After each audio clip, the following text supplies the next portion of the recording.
Ok, merci beaucoup Steve. Je vais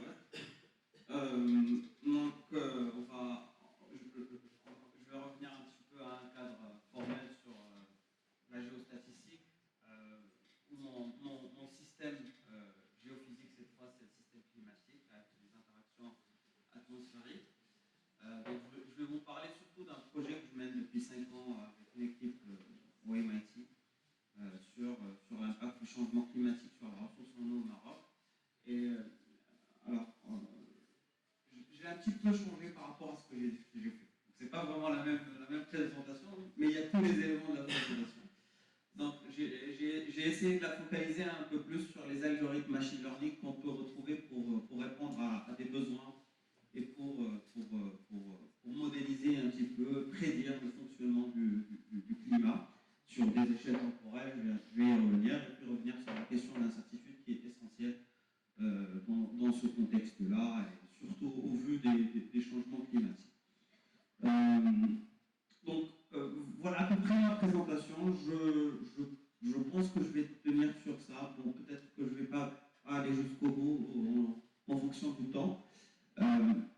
Mais globalement, je vais vous parler de 3 choses. La première des choses, c'est de reconstituer un petit peu le contexte de l'eau et le climat au Maroc. Quels sont les challenges sur lesquels il reste beaucoup de choses à faire. Et surtout, comment se répartit la ressource en eau au Maroc. Pourquoi c'est important de s'intéresser à cette ressource. Je vais vous parler surtout des algorithmes qu'on a développés dans le cadre de ce projet. L'algorithme de prévision saisonnière des précipitations. C'est basé sur un... Je veux dire, c'est du machine learning bad level pour les mathématiciens, mais vous allez voir que même avec des régressions assez simples, j'ai ajouté ces slides tout à l'heure quand j'ai entendu la conversation des 2 profs matheux qui disaient c'est des simples régressions. Mais on peut faire des choses fonctionnelles avec de simples régressions. Maintenant, je vais vous démontrer que ce n'est pas suffisant aussi, et c'est ce qu'ils disaient tout à l'heure. En fait. Donc, je vais vous démontrer les 2 facettes du problème de régression. Puis, un problème de la modélisation de la dynamique de neige et les impacts pour la ressource en eau, surtout comment passer de la neige à un flux d'eau qu'on retrouve dans les réservoirs, dans les barrages au Maroc. C'est quelque chose qui est très essentiel dans la politique marocaine pour la gestion de l'eau. Donc, avant de vous parler un petit peu des problèmes d'incertitude qu'on retrouve dans les modèles climatiques, donc les modèles globaux et les modèles régionaux, et comment on pourrait faire ça.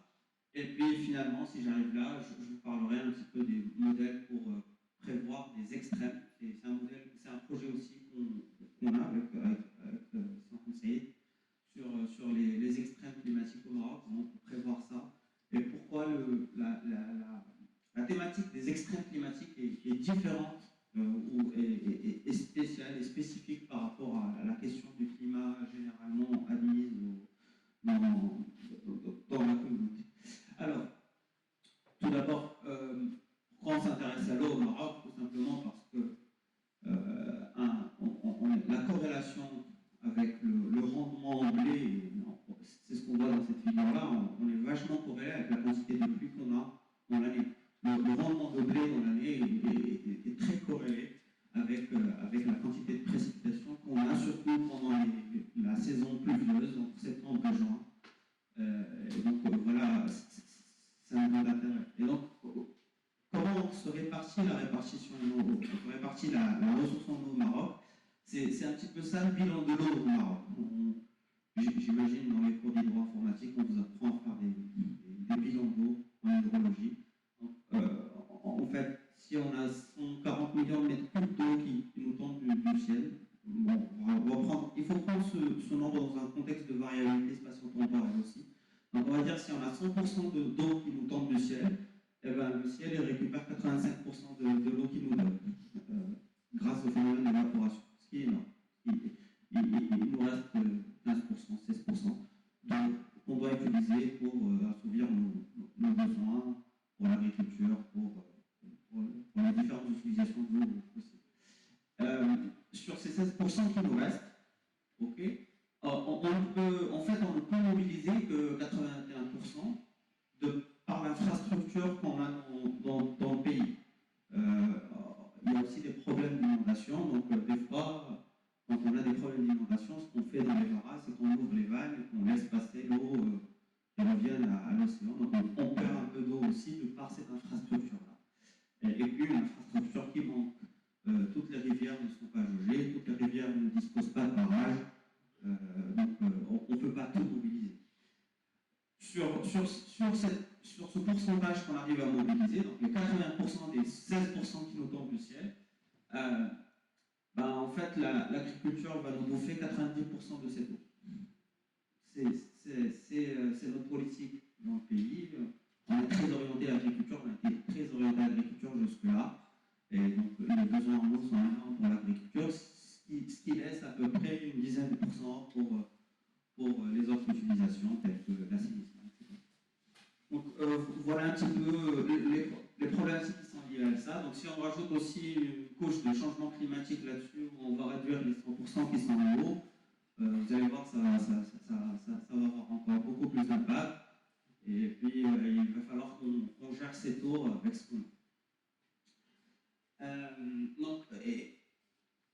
Autre problème de la répartition de l'eau au Maroc, c'est un petit peu la distribution, donc la variabilité spatiale et temporelle de cette ressource. Donc, si vous voyez la figure qui est juste là, donc ça vous dit c'est la variabilité interannuelle des précipitations. Ça veut dire que ce que je plotte ici, c'est la quantité de pluie que j'ai chaque année. Et si vous regardez ces points, par exemple, regardez autour de 1980, et ce point-là, juste avant le point de l'île, il y a un facteur de 5 entre les deux. Donc, ça veut dire qu'on a beaucoup de variabilité d'une année à l'autre. On peut passer de 5 fois ce qu'on a eu l'année passée, ce qu'on va voir dans l'année future. Et ça, d'un point de vue statistique, pour modéliser ça, pour prédire ce genre de fonctionnement, c'est assez complexe. C'est très complexe de prédire. Mais on va voir que on arrive quand même à en faire des choses. Puis on n'a pas que ça, si on avait que ça, c'était bon. On a aussi de la disparité par rapport à la disposition spatiale de la ressource. On a un nord qui est très arrosé, donc à partir de là jusqu'à Tanger, on a beaucoup de pluie. Et dès que vous descendez dans le sud, c'est un peu plus aride, voire très très aride dans l'hypersud. Donc voilà, on a peu de précipitations globalement. On est identifié comme un pays qui est semi-aride, voire aride. On a moins de 400 mm de précipitations par an. On est plutôt sur une moyenne de 250 mm.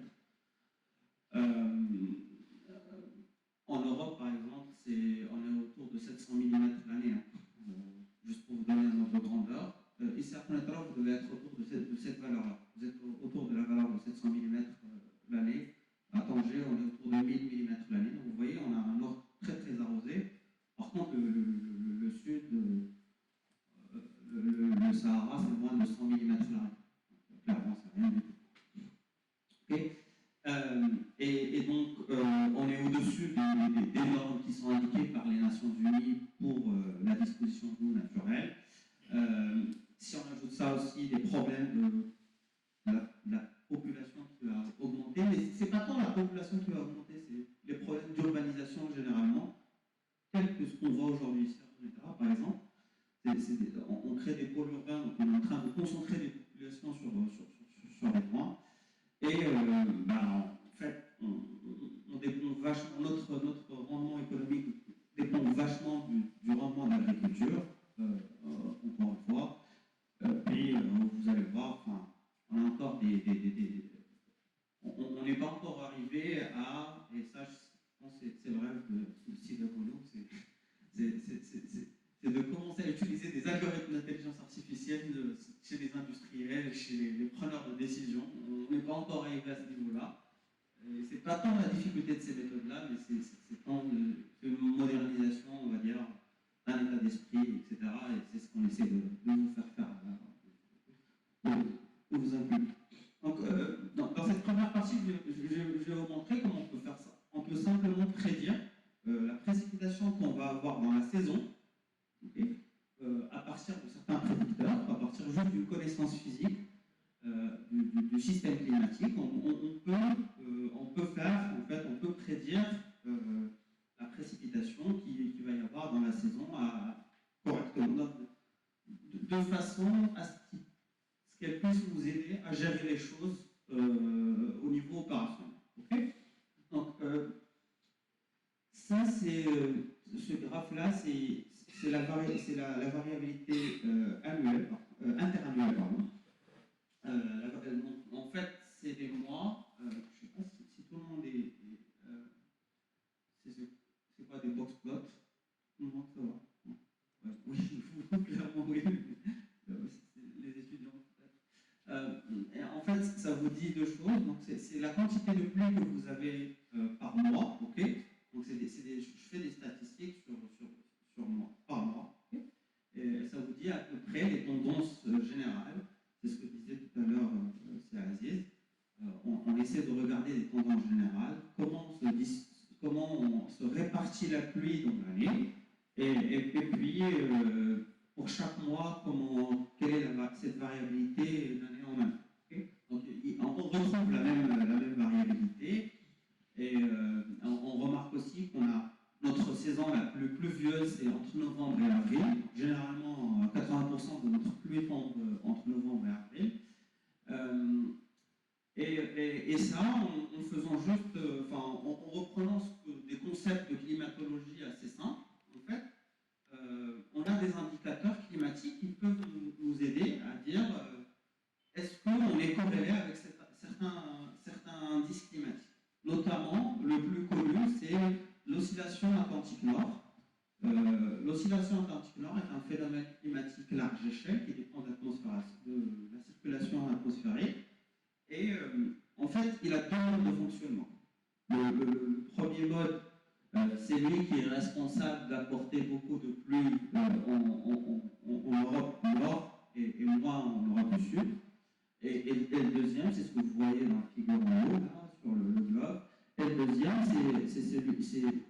c'est un deuxième fonctionnement, et c'est là où on va avoir la pluie qui va venir plutôt vers le sud de l'Europe et donc le nord de l'Afrique, et moins vers le nord. Et ça, c'est juste des systèmes de fonctionnement climatique qu'on retrouve dans la littérature. Donc, et ça, ils ont construit des indices pour dire est-ce qu'on est plutôt sur ce mode-là ou sur ce mode-là. Et ce qu'ils font généralement, c'est qu'ils calculent la différence de pression entre un point au Portugal et un point au nord de l'Atlantique. Et en faisant ce calcul-là, ils arrivent à créer un indice climatique qui s'appelle oscillation atlantique. Okay, et en prenant ce mode-là, on va essayer de calculer la corrélation donc avec cette différence de pression avec la précipitation qu'on a en Europe. Et on se rend compte, c'est la figure que vous voyez au milieu, on se rend compte qu'il y a une certaine corrélation. Surtout pour la saison entre octobre et janvier, vous voyez bien qu'il y a une certaine corrélation avec ce truc-là. Et donc, l'idée qui nous est parvenue ici, c'est de dire, est-ce qu'on ne peut pas utiliser ce fonctionnement-là, de dire que c'est comme prédicteur pour un modèle de prévoir la pluie pour une saison. Donc, ce qu'on va faire, c'est prévoir la pluie entre octobre et janvier. Je ne vais pas prévoir la pluie pour la semaine, pour le jour, mais c'est surtout pour la saison. Donc, on est parti un petit peu sur cette idée-là. Et donc, on a créé, on a essayé de réfléchir à une méthodologie pour voir cette logique. Donc, alors, juste qui est responsable de la création de cette dépression-là? En fait, c'est la température de la surface de mer qui est responsable de ces phénomènes d'oscillation atlantique nord. Donc, en fait, nos vrais prédicteurs physiques, au lieu de calculer les dépressions à chaque fois, on va aller chercher des prédicteurs sur la température surface de mer. Okay, donc, et ça, on a commencé à chercher des données. Il y a des données, en fait, le Hadley Center, c'est un centre de données météorologiques, océanographique, pardon. Et donc, ils ont des données, ils travaillent à produire des données de température de surface de mer reconstruites sur le globe, avec une fréquence, un échantillonnage spatial on a des modèles, on a des bases de données de précipitation. Donc, il y a un centre qui s'appelle CRU et qui nous donne en fait des précipitations historiques sur le Maroc de 1950 jusqu'à 2015. Okay, et puis, bon, c'est vrai qu'avec tout ça, on n'a pas beaucoup de données. C'est pour ça, on va essayer de commencer par des choses très simples. Donc, on va utiliser un modèle statistique de régression multilinéaire. Okay, et puis, on va essayer de définir nos prédicteurs qui vont être basés sur la température surface de mer. Et ça nous vient de notre analyse physique qu'on a fait sur le système climatique. Et c'est là où je rejoins ce que disait Sénissole tout à l'heure, c'est que faire de la géoscience, des géostatistiques, c'est un petit peu un aller-retour entre le système, la compréhension physique et les méthodes statistiques. Et donc, il faut toujours faire cet aller-retour pour essayer d'avoir des choses qui marchent. Ok, très bien. Donc, avec ça, on va définir des prédicteurs pour la corrélation. Puis, on va essayer de regarder quelles sont cette qualité de prévision. Donc, premièrement, qu'est-ce qu'on a? Donc, on a des données de SST. SST, c'est la température surface de mer. Mais en fait, on a des données de température surface de mer qui sont sur tout le globe. C'est-à-dire, à chaque fois que j'ai un point d'eau dans le globe, ben, j'ai sa température. Donc, ça va faire beaucoup de prédicteurs, il faut que je regarde. Donc, une méthode qui est très simple, c'est ce que je vais faire, c'est regarder des corrélations sur le monde par rapport à mes pluies. Et je vais juste tracer des rectangles et je vais dire que cette région, ça va me créer un prédicteur potentiel. Je vais moyenner sur une région et je vais créer un prédicteur avec ça. Et puis, je vais voir assez plus loin, quand ça va être moins indépendant spatialement, ben, là aussi, je vais créer un autre prédicteur. Et c'est comme ça qu'on va créer des prédicteurs. Et donc, à partir de là, donc on va extraire des prédicteurs robustes. Et puis, on va construire un modèle statistique basé sur une régression multilinéaire, enfin, c'est simple, que vous savez tous faire. Et donc, avec ça, on va faire du forecast, regarder ce qu'on va faire en termes de forecast.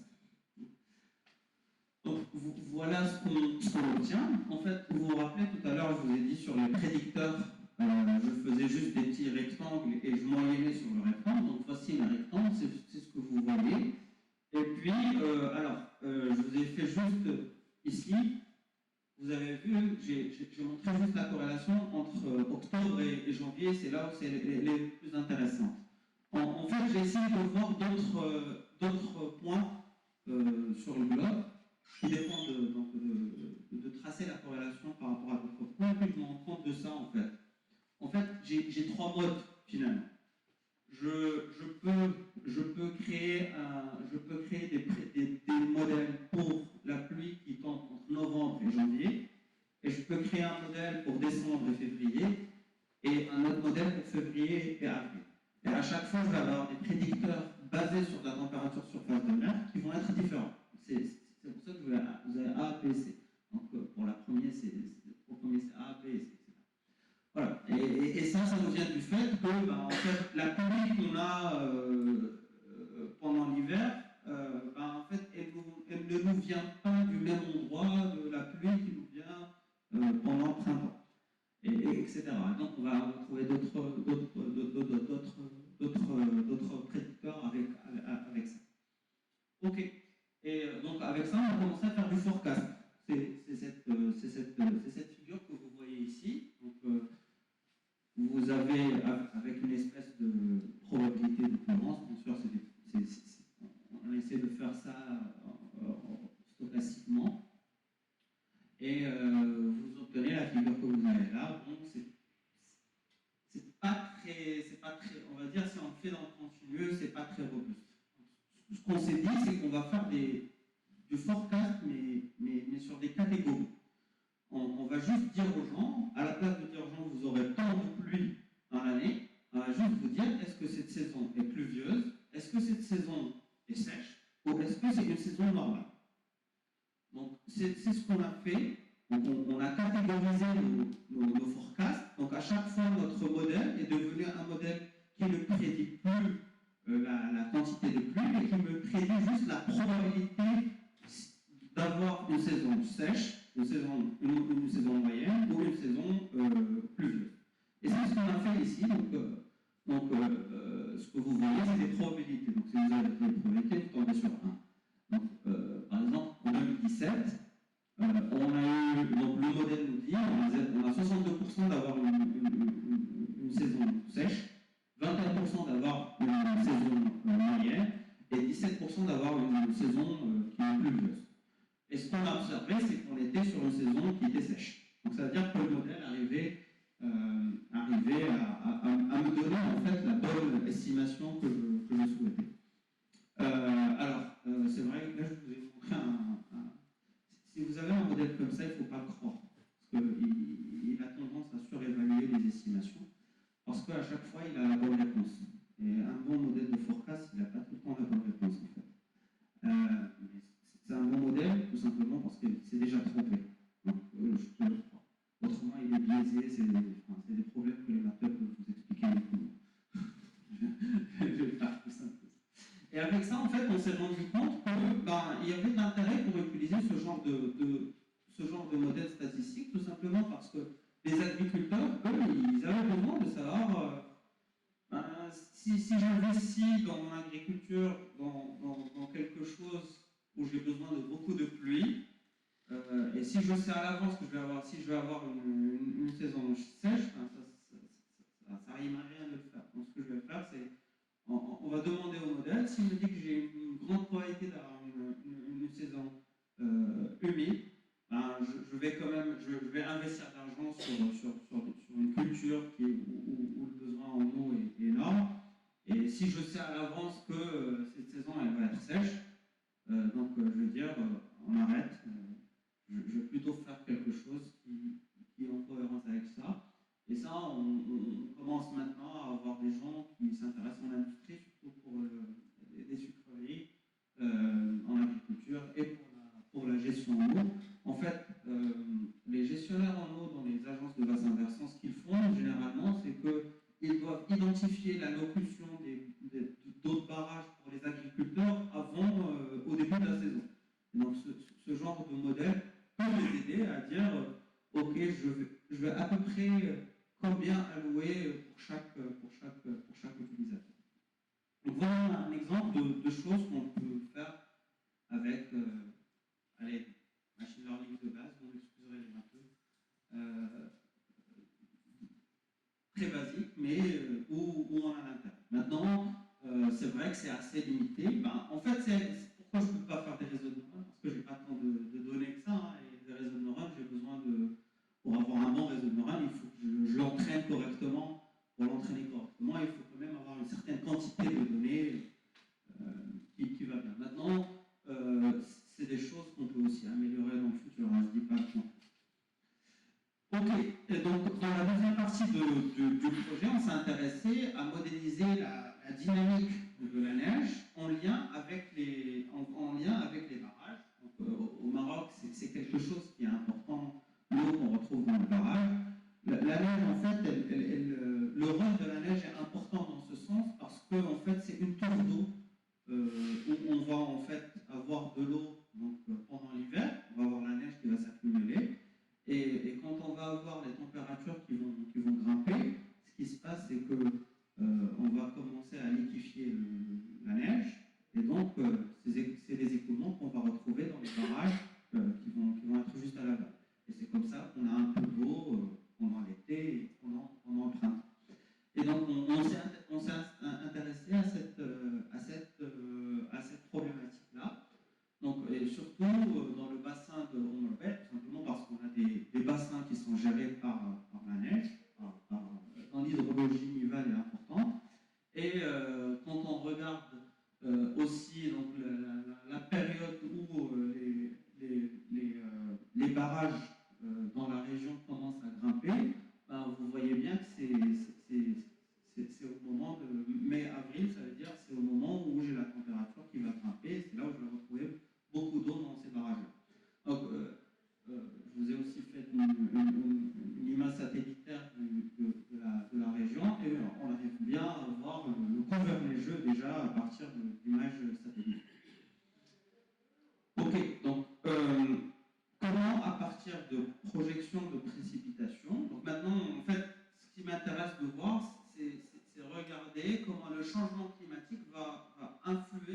partie-là l'idée. Donc je vais créer un modèle qui associe la dynamique de la neige avec ce que je retrouve, la quantité d'eau que je vais retrouver dans les barrages.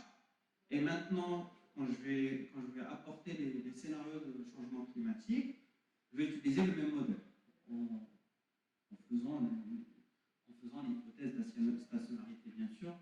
Et ça, je ne peux pas faire mieux. Mais ça nous montre déjà, en fait, quels sont les scénarios futurs de la dynamique de la neige sous l'effet du changement climatique et quelles vont être les implications sur la gestion d'eau dans le barrage et surtout si cette politique de barrage se maintient bien. Donc, ce que je vous disais tout à l'heure, la neige joue un rôle important dans les débits annuels. En fait, ça représente entre 40 à 80%. Donc la quantité de la part de la neige, dont les débits qu'on retrouve dans les rivières, surtout dans le bassin de l'Auvergne, c'est 40 à 80% de composition. Et donc, comment on va faire ça? Donc, l'idée, c'est qu'on a des simulations de modèles climatiques et on veut, à partir de là, arriver jusqu'au coefficient de débit. Donc, ce qu'on fait, c'est que on va prendre des simulations globales.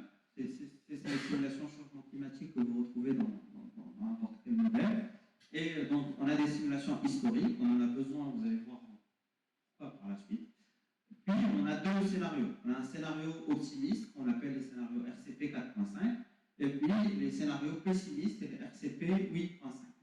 Et ça, c'est des modèles globaux. Pourquoi? Parce qu'ils sont gérés. Donc, on leur donne juste des scénarios d'émissions de gaz à effet de serre. Et en sortie, on a des paramètres physiques maintenant sur tout le globe. Okay? Pour faire ça, je ne peux pas faire une discrétisation fine, donc je vais faire une discrétisation un peu large. C'est du 100 km en fait. Et ce qu'on fait par la suite, c'est qu'on va utiliser un modèle climatique. On appelle ça du downscaling. Downscaling, une descente d'échelle. Et maintenant, mon modèle climatique, je vais le forcer à partir de la simulation du modèle climatique global, sauf que je ne vais m'intéresser qu'autour de la région qui m'intéresse. Je ne vais pas simuler le climat dans tout le globe, mais je vais simuler le climat juste autour de la région qui m'intéresse. Voilà. Et ça, on appelle ça des modèles climatiques régionaux. Je vais revenir par la suite. J'ai des simulations, je peux vous les montrer. Et là, on peut faire une résolution à 12 km. Donc, on passe de 100 km à 12 km. Et ça, on arrive à faire une description plus fine, en fait, de tous les processus atmosphériques qui sont là. Le problème avec ça, c'est que j'introduis un biais, en fait. C'est biaisé tout ça, en fait, parce que j'ai des émissions de gaz à effet de serre qui deviennent des simulations climatiques large échelle. Donc déjà, il y a une petite erreur qui va être créée par la modélisation. Et ça, je l'injecte dans le modèle, en fait, qui va peut-être me simuler encore la même chose. Qui va encore me simuler ce que je savais déjà. Et ça introduit des biais, en fait, parce que si le modèle global est faux à la base, garbage in, garbage out, je vais avoir des simulations fausses. Donc j'ai besoin de corriger le biais, et ça, on le fait avec des méthodes statistiques. À partir avec ça, je vais avoir des variables physiques, donc la température, la précipitation, l'humidité, le vent, etc. Que je vais faire entrer à un modèle qui simule la dynamique de la neige et qui, lui, a une résolution de 1 km sur le Grand Atlas. Et puis, à partir du couvert neigeux, ce que je vais faire, c'est que maintenant, c'est difficile de créer un modèle basé sur la physique. Donc, je vais faire un modèle statistique. Je vais faire un modèle de machine learning. Okay. Donc, voilà l'idée de base sur laquelle on s'est basé. Et on va essayer de valider tout ça sur des simulations historiques. Donc, on a l'historique, le passé, le climat passé, et puis on a des données historiques de neige et de débit, et on va caler tous ces modèles-là à travers ces données. Donc, première des choses, quelles sont les données dont j'ai besoin? On avait déjà les données de débit sur cet endroit. C'est les endroits en rouge que vous voyez. En fait, c'est les points où on retrouve les barrages. Donc on a la quantité d'eau au niveau de chaque barrage. On a des produits satellitaires qui nous donnent la description du couvert neigeux. On a des données météorologiques. On a des données réanalysées. Ça veut dire que c'est un climat passé qu'on a réanalysé en fonction de ce qu'on a observé. Et puis on a des données des stations de neige qui nous donnent le fond de la neige, la température de l'air, l'humidité et le vent. Ok, et on avait l'estimation aussi du coefficient de débit, de ruissellement, pardon, le coefficient de ruissellement pour chaque point de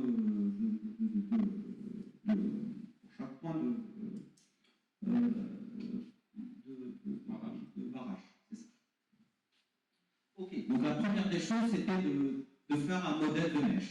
Ça, c'est la première des choses. Donc, on a implémenté, on avait un modèle de neige qui a été développé par des collègues aux États-Unis, donc qui utilise en fait plein de paramètres tels que la précipitation, la température, le couvert nuageux, l'humidité spécifique, le vent, la topographie. Et avec ça, on avait de la neige accumulée. Maintenant, à quel moment on a de la neige, ça dépendait de la température et d'autres paramètres physiques. Et ça, il fallait décider à partir d'un budget de surface. Puis, à quel moment on avait la sublimation qui commençait. Et puis, en fait, on a deux processus physiques qui vont se passer quand on va avoir la température qui augmente. C'est ou bien le solide qui va devenir un liquide, et c'est ça qu'on va ruisseler, ou bien le solide qui va devenir un gaz, et ça va s'évaporer. Et donc ça fait intervenir beaucoup d'équations assez compliquées à modéliser, qu'on avait dans ces modèles-là, qu'il fallait caler à travers les données qu'on avait ici. Okay. Donc avec ça, on a construit un modèle de neige et qu'on a validé sur plusieurs étapes. Donc, vous vous rappelez tout à l'heure, on a fait la partie correction de biais. En fait, c'est ce que je vous disais sur la propagation d'erreurs entre le modèle climatique global et régional. Et on corrige en fait le biais juste à travers, en fitant des lois de probabilité où on devrait se retrouver. Et donc, c'est comme ça qu'on arrivait à caler ce qu'on observait avec ce qu'on simulait. Donc, on corrigeait statistiquement le biais de façon à ce qu'on puisse faire venir la simulation vers l'observation. Et puis, on pouvait simuler le couvert neigeux. Vous pouvez voir la carte qui est là. En fait, ça, c'est le Haut Atlas. On a comparé des données de température. Et puis, on a comparé aussi des données satellitaires de couvert neigeux par rapport à ce que nous donnait notre modèle. Comme vous voyez, on arrivait à avoir de bons résultats. On arrivait aussi à capter la temporalité de la dynamique de neige. C'est ce que vous voyez dans les modèles que vous avez ici, dans les figures que vous avez ici, pardon. Alors, on était plutôt bon quand on était en haute altitude, mais moins bon quand on était en basse altitude. Et ça, c'est parce que les processus physiques en basse altitude sont beaucoup plus complexes que ce qu'on a en haute altitude. Il y avait d'autres phénomènes qui sont liés à la pression, à la température, mais on était déjà content d'avoir quelque chose comme ça. Et puis, quand on regarde en fait la correspondance entre ce que vous voyez ici, la correspondance entre le modèle et l'observation, on arrivait quand même à produire des choses qui étaient correctes. Ok. Voilà, ça c'est juste pour vous dire qu'on avait aussi on arrivait aussi à avoir une bonne estimation de la disparité, de la distribution spatiale.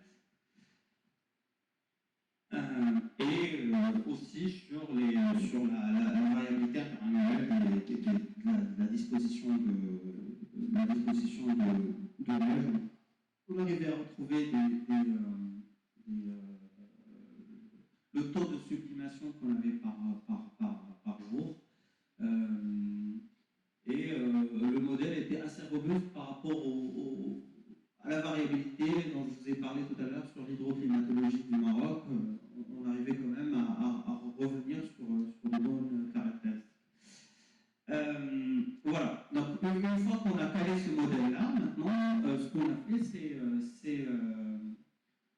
évalué le modèle en utilisant des scénarios de changement climatique.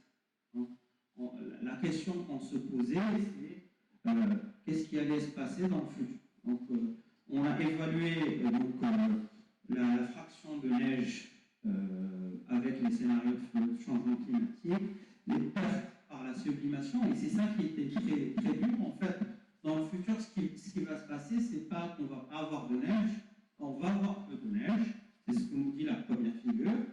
Et deuxième des choses, on va perdre beaucoup de neige par la sublimation. C'est-à-dire c'est le solide qui va devenir un gaz et qui va repartir vers le ciel.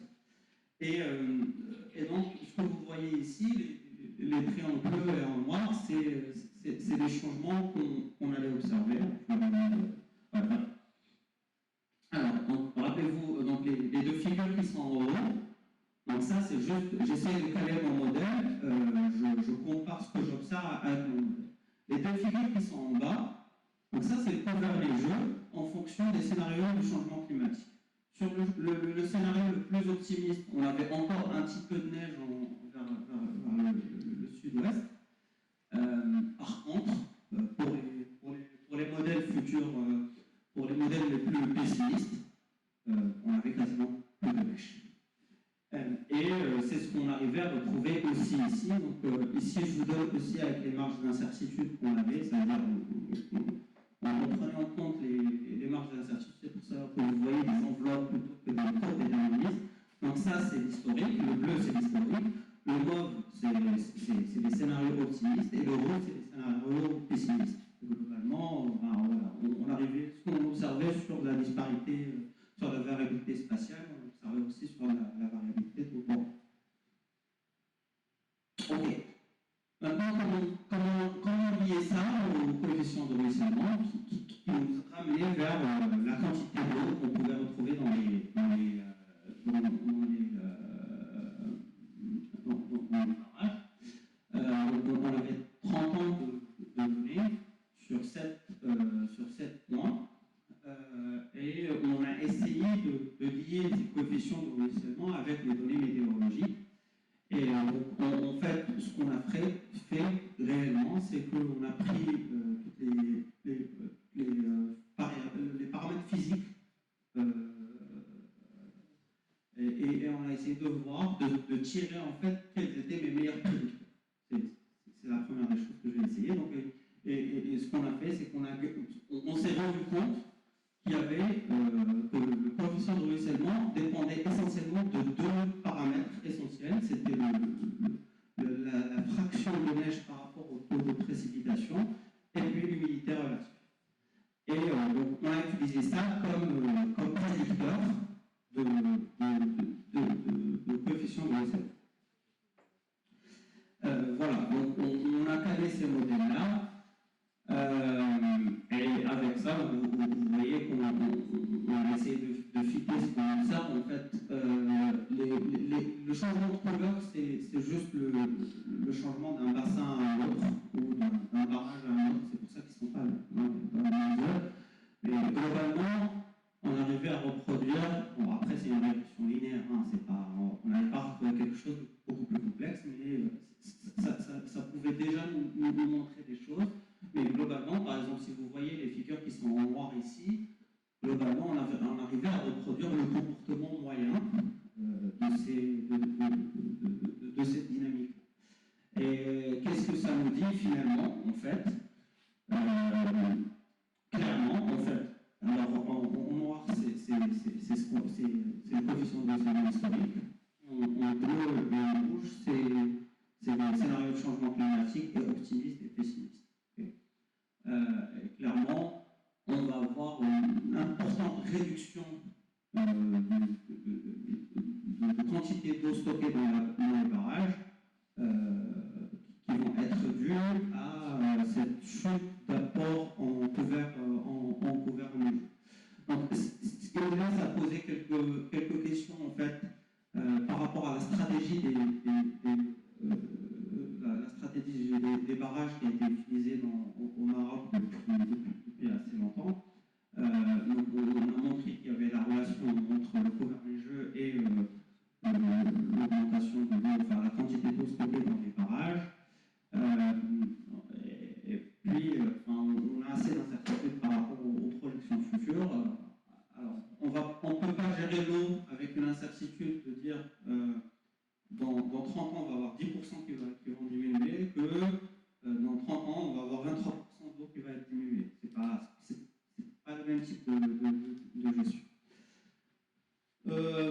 voilà, ça je vais vous montrer aussi les projections climatiques. Donc là, c'est les précipitations, mais maintenant au niveau du bassin méditerranéen. Vous voyez bien que dans dans les projections futures, le Maroc va être l'un des pays les plus impactés par le changement climatique avec la Turquie. C'est les deux points en marron que vous voyez au milieu.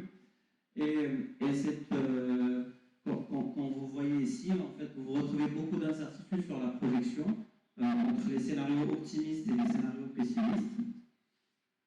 Et aussi, on retrouve aussi la question de la distribution spatiale de l'impact. En fait, on est beaucoup plus impacté au nord que le sud. Le problème, c'est que maintenant, on a beaucoup plus d'eau au nord que au sud. Donc, ça veut dire que peut-être qu'on va rééquilibrer, mais de manière négative. En fait, il y a un projet au Maroc qui s'intéressait à comment redistribuer l'eau et faire descendre l'excès d'eau vers le sud. C'est le projet de transfert interbassin, transfert de l'eau, c'est l'autoroute de l'eau en fait, ils appelaient ça aussi l'autoroute de l'eau. On s'intéressait à la faisabilité de ce projet-là par rapport au changement climatique. Et ce qu'on observe, c'est que, déjà, il y a beaucoup d'incertitudes par rapport au scénario futur. On peut aller de moins 40% à moins 100% d'eau dans les bassins qui vont donner l'eau. Okay. Et la deuxième chose, c'est que dans le meilleur des cas, en fonction de l'activité socio-économique qui va avoir lieu dans le Nord, en fait, peut-être dans le meilleur des cas, il va falloir redéfinir le projet ou le redimensionner. Dans le pire des cas, le projet n'est pas faisable. C'est ce que ça nous dit. Et là aussi, on veut s'amuser à construire des modèles d'intelligence artificielle sur le comportement, le développement socio-économique par rapport à la demande en eau et les liens qui.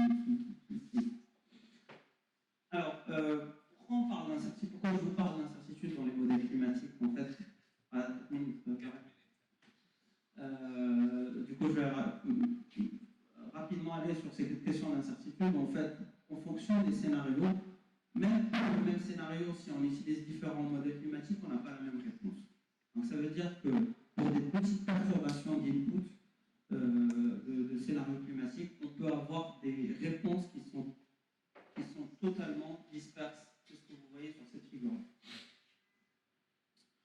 Il y a des gens qui ont travaillé sur comment partitionner ces incertitudes et comment les différencier, mais je vais en rentrer dans le détail. C'est ce qu'on observe aussi pour l'Europe, c'est la même chose.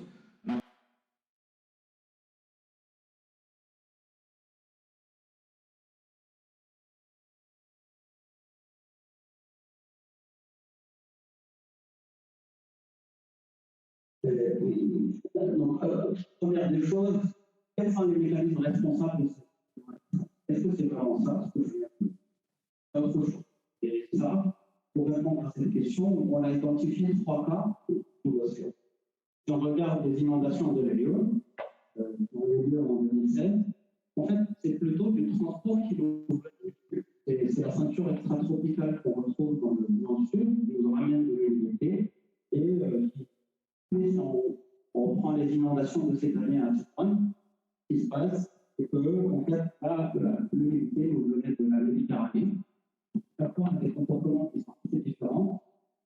Voilà, on s'est intéressé aussi à comparer, regarder les incertitudes sur les observations qu'on a, bien les observations de stations et les observations satellitaires.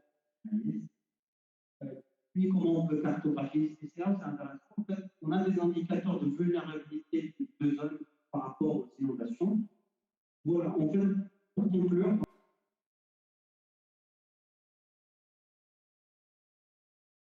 nos perspectives, donc continuer un petit peu à travailler sur la compréhension pour les extrêmes, développer des cartographies de risque au niveau régional, continuer sur ce problème-là d'incertitude, des comparaisons, des observations guidées, non guidées,